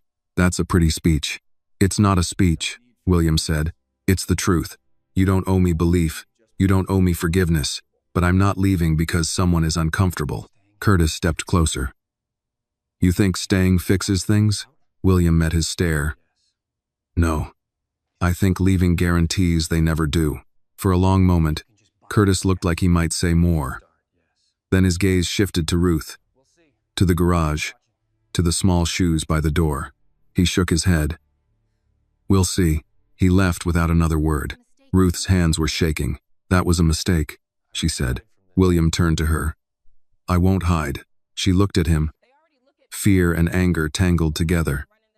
"This town already looks at me differently. A black woman running a garage. Now add you to that." "I know," he said. "And if you ask me to go, I will." Ruth stared at him. "Don't make this my choice." That night, Annie woke from a bad dream and crawled into the space between them on the couch. "Are we in trouble?" she asked sleepily. William brushed her hair back. "No." Annie yawned. "Grown-ups always say that." Ruth swallowed hard. "We're just working through something," Ruth said. Annie nodded. "Okay. Just don't go anywhere." William felt the weight of that simple request settle deep in his chest. "I'm not going anywhere," he said. Outside, the town slept, uncertain and watchful. Inside, 3 people sat close together, holding on through the quiet before the storm. The town did not explode the next morning. It simmered. William felt it in the small things, the way a conversation lowered its volume when he passed, the way a pickup slowed just a little too much in front of the garage, the way a woman at the grocery store studied Ruth and then looked away, as if ashamed of her own curiosity. Ruth noticed it too, though she pretended not to. She worked longer hours, spoke less, moved with the practiced efficiency of someone who had learned that stillness invited questions. William followed her lead, arriving early, leaving late, keeping his head down and his hands busy. Annie was the only one who refused to adjust. "Why is everyone acting weird?" she asked one afternoon, swinging her backpack onto the hook by the door. Ruth wiped her hands and forced a smile. "People get quiet when they don't understand things." Annie considered that. They could just ask. William smiled faintly. "That would be easier, wouldn't it?" The first test of that theory came 2 days later. A town meeting was called. No flyers. No formal notice. Just word passed from one person to another, gathering weight as it moved.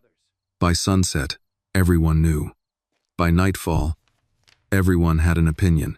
Ruth stood in the kitchen, staring at the folded paper she'd been handed by a neighbor earlier that day. "You don't have to go," William said quietly. Ruth didn't look up.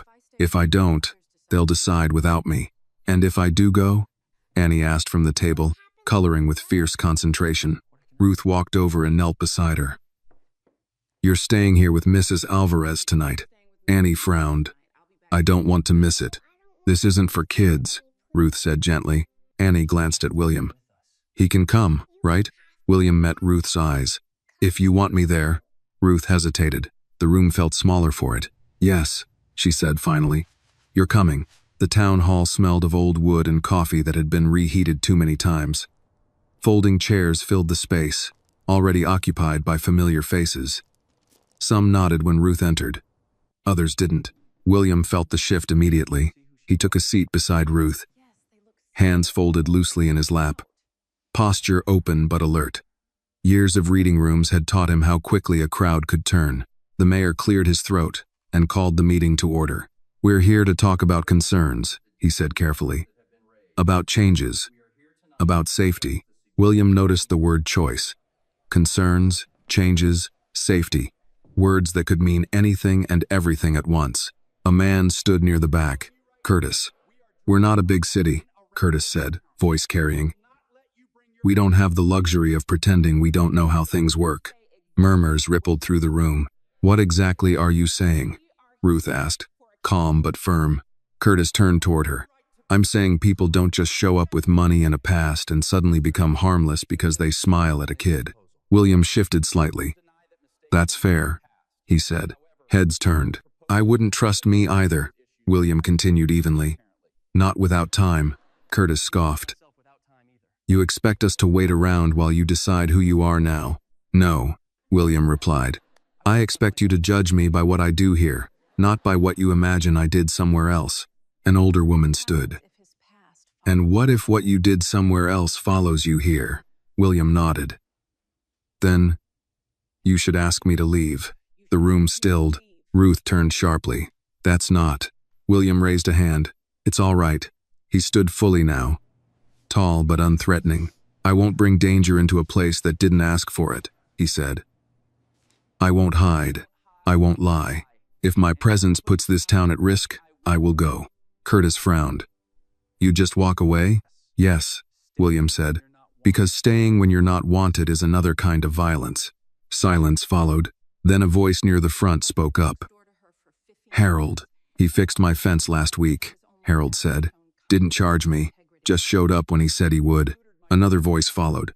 He helped my boy with math, and he swept Ruth's shop every morning for a week before anyone asked him to. The room shifted, slowly.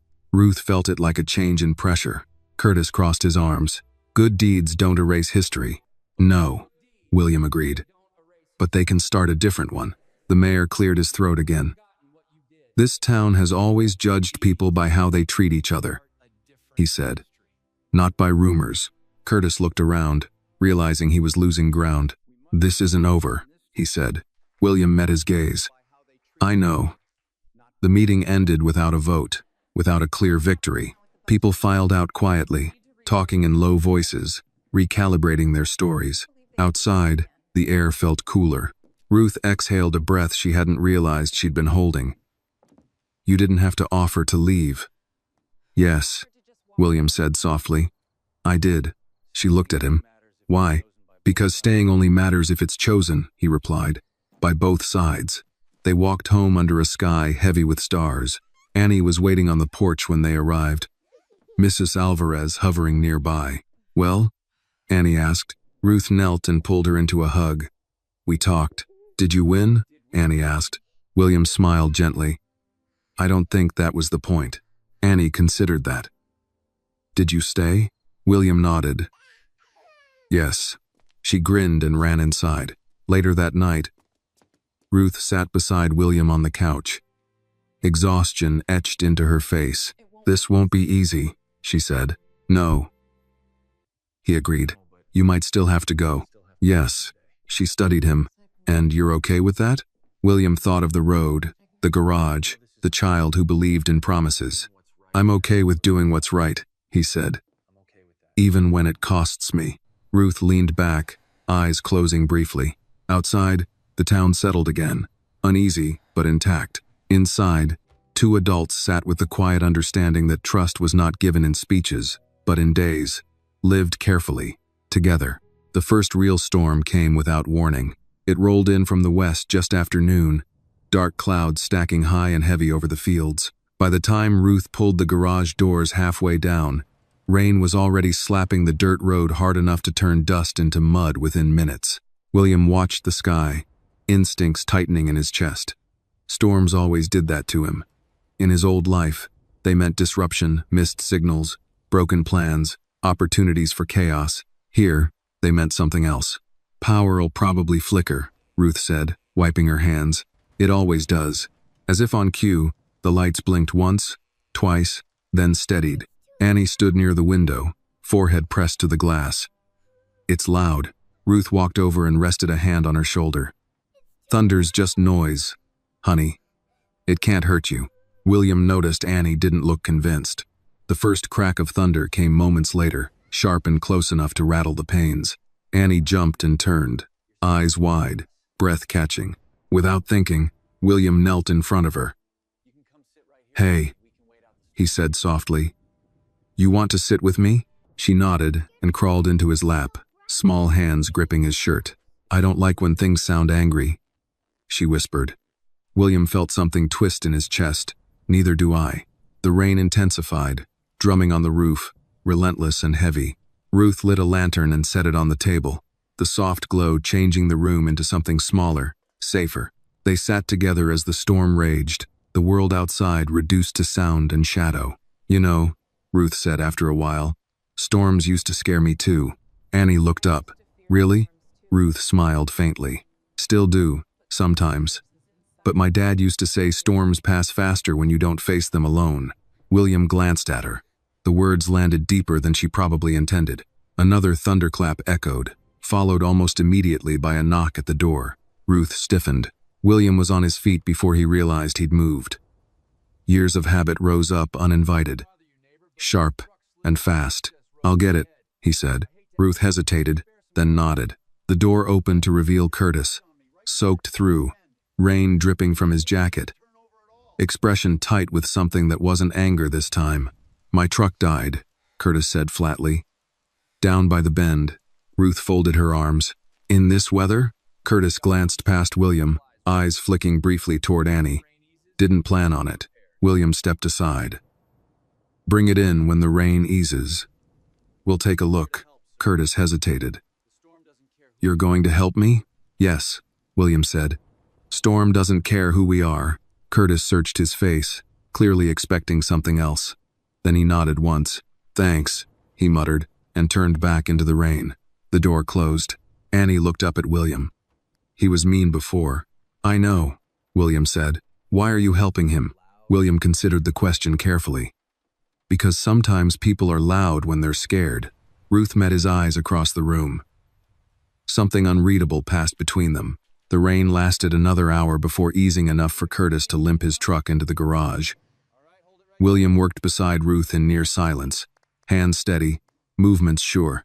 Curtis watched closely, suspicions slowly giving way to something like reluctant respect. When the engine finally turned over, Curtis exhaled hard. "Didn't think you'd actually fix it," he said. Ruth wiped her hands. "We fix what's broken." Curtis nodded slowly. "Guess you do." He lingered, awkward. "I shouldn't have talked like I did," he said finally, not quite meeting William's eyes. "Towns had reasons to be careful." William nodded. "So have I." Curtis looked at him then, really looked. "You staying?" "For now," William said. "One day at a time." Curtis extended his hand, rough and hesitant. William took it. The grip was brief but firm. After Curtis left, the storm finally moved on, leaving the world washed clean and quiet. That night, the power went out for good. They ate dinner by lantern light, shadows dancing across the walls. Annie laughed at the way the light made their faces look strange, fear replaced by curiosity. Later, when Annie fell asleep on the couch, Ruth and William sat side by side, listening to the last distant rumbles fade into nothing. "You didn't have to help him," Ruth said. "I wanted to," William replied. "Old habits would have told me to keep score. And now I'm tired of keeping score." Ruth studied him. "You know this doesn't erase what people think." "I know," he said, "but it might change what they do next time." She leaned back, eyes on the dark window. "You're not running anymore, are you?" William thought of storms past, of fights chosen instead of faced, of the cost of always being ready for war. "No," he said quietly. "I'm staying put." The lantern flickered softly between them. Outside, the road lay quiet, wet, and reflective, stretching forward without urgency. Inside, 3 people slept under one roof. The storm behind them, the next test waiting somewhere unseen but no longer faced alone. The calm after the storm didn't last long.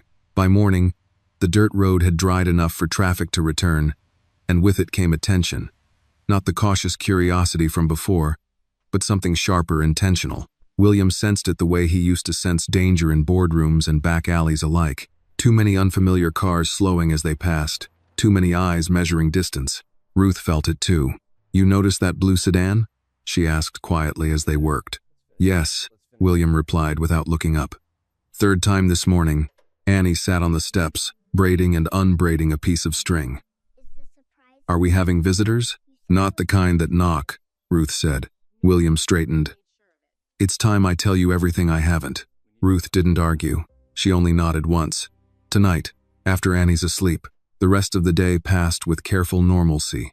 Repairs, lunch eaten standing up, Annie's laughter cutting through the tension like it always did. But beneath it all, the sense of being watched tightened, coiled. That evening, after Annie was tucked in and the house had settled, William sat across from Ruth at the kitchen table. "I wasn't just a businessman," he began. "I controlled people, systems, money that moved through places it shouldn't have." Ruth listened without interrupting, her face steady. "When I left that life," he continued, "I didn't erase it. I disrupted it. Some people lost power because of me. They don't forget. And now they've found you," Ruth said. "Yes." Her jaw tightened. "Will they come here?" "They might," he said honestly. "But not openly. They rely on fear staying quiet." Ruth stood and walked to the window, staring out at the dark. "I won't let Annie be collateral." "I know," William said. "That's why I need to handle this before it reaches her." Ruth turned back sharply. "Handle it how?" William met her gaze. "By making it clear I'm not running and that this place is not leverage." The chance came sooner than expected. The next afternoon, the blue sedan finally stopped. Two men stepped out. Clean clothes, careful posture, city confidence that didn't belong here. William stepped forward before Ruth could. "Can I help you?" he asked calmly. One of the men smiled thinly. "William Carter. You've been difficult to reach." William glanced briefly toward the house, then back. "You shouldn't be here." "And yet," the man said, "here we are." Ruth stood in the doorway, wrench in hand, Annie behind her, peeking out. William raised his voice just enough. "This is private property." The second man chuckled. "You always did like pretending you were ordinary." That was the line. William stepped closer, his tone dropping. "You'll leave. You'll forget this road exists. And you'll tell anyone who asks that I'm gone." The first man's smile faded. "You don't have that kind of power anymore." William leaned in, eyes cold but steady. "I don't need power. I need witnesses." Ruth's voice cut in. "Is there a problem?" The men looked at her then, really looked. Took in her stance. The child behind her. The open garage. The town road in full view. The calculation shifted. The first man straightened. "No problem," he said smoothly. "Just got lost." William held his gaze. "Don't get lost again." They left without another word. The sedan disappearing down the road. Ruth's hands were shaking when she set the wrench down. "That was too close," she said. "Yes," William replied, "and it won't be the last attempt." That night, William sat alone on the porch, staring at the stars, weighing what he'd avoided thinking for days. He couldn't just protect them by staying quiet. He had to remove the threat entirely. Inside, Annie stirred and padded out, blanket trailing behind her. "You're sad," she said sleepily. William pulled her close. "Just thinking." She rested her head against his chest.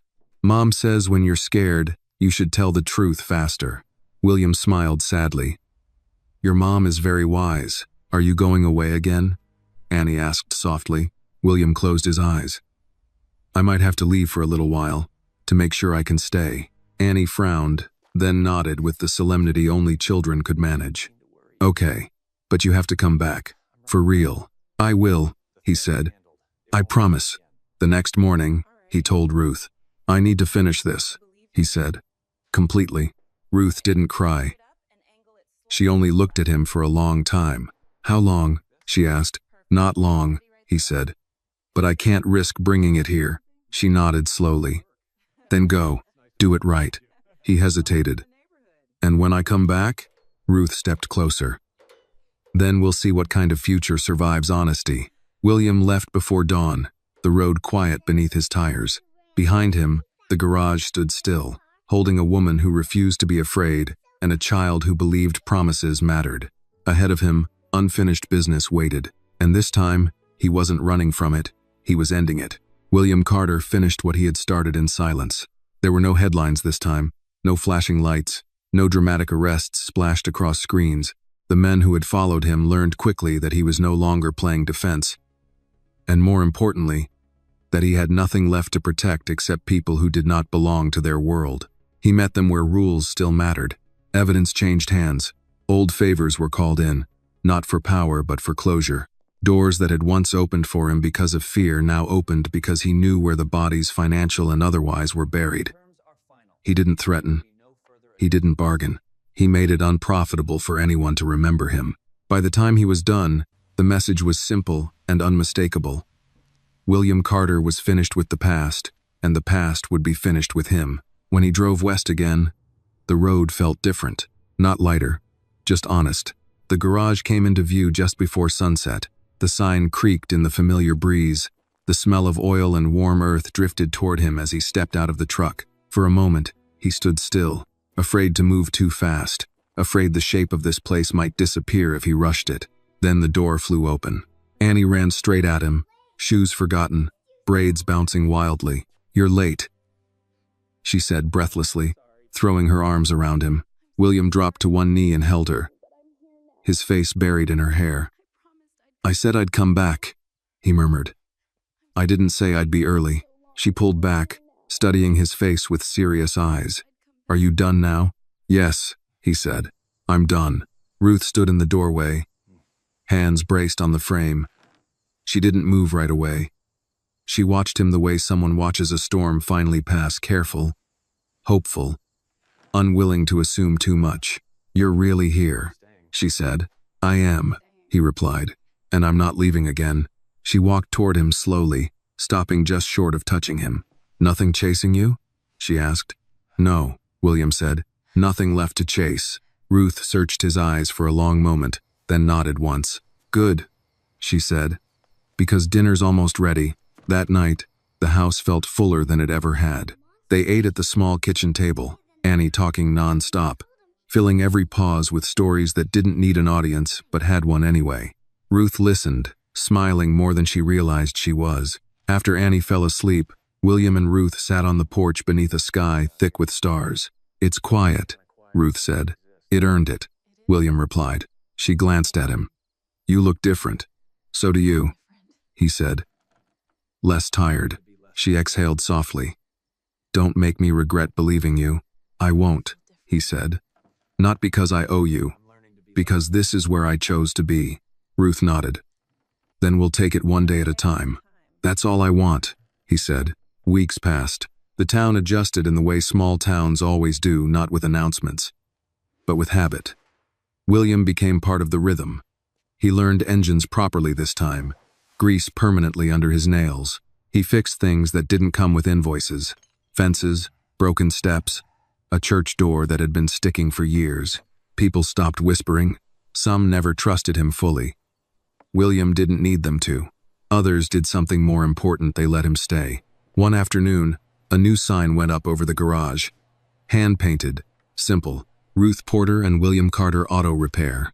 Annie insisted on watching the entire time. "That means you're not a visitor anymore," she said proudly. William smiled. "That's exactly what it means." On a warm summer evening, William took Annie for a drive down the dirt road. They stopped at the exact place where his car had died months earlier. "Why here?" Annie asked. "This is where everything changed," William said. She looked around, unimpressed. "It's just a road," he laughed quietly. "Sometimes that's all it takes." They stood there a moment longer, then headed home, where Ruth waited with dinner half finished and a smile that had learned how to stay.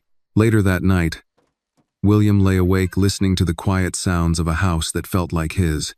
No alarms, no urgency, just life, steady and imperfect. He thought about the man he had been, the one who believed control was safety, that distance was protection.